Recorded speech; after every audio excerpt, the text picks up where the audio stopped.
sinabi mo na parang among all the batches ng PBB, ang PBB Gen 11 ang pinakakilala, pinakasikat. Alam mo, kahit ilang batch pa yan, walang makakatalo sa batch namin. Tito Orj, nung sinabi ko yon, wala pa pong collab. Sa akin, Tito Orj, happy ako and super proud ako sa batch namin.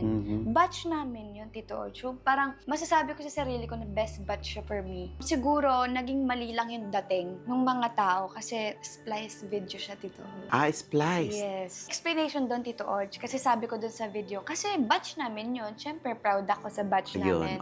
Yun po yung sunod. And after naman nung sinabi ko yun na explanation, sinabi ko po sa mga tao na, guys, support PBB Collab. Every time na may racket po ako sa mga out of town, lagi ko pong binabanggit na manood kayo ng PBB Collab kasi meron ng bagong PBB. Lagi ko pong pinopromote. Yun, Tito Orj. So parang na-misinterpret lang ng mga tao.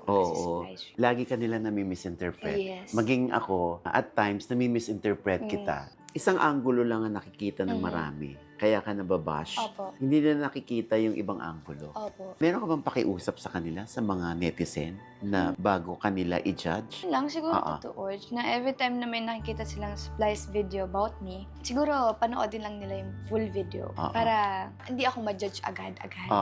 Kasi yung iba, may mga matatalino talaga na chine-check nila talaga yung full video eh. Tapos pinapalaganap nila, pinapost nila kung saan social media na hindi naman yun talaga yung gusto kong iparating. Pero dahil nga sa splice video, yun yung pinarating ng video. Meron talaga siyang gustong tumbukin para kainisan ka Opo. ng mga tao.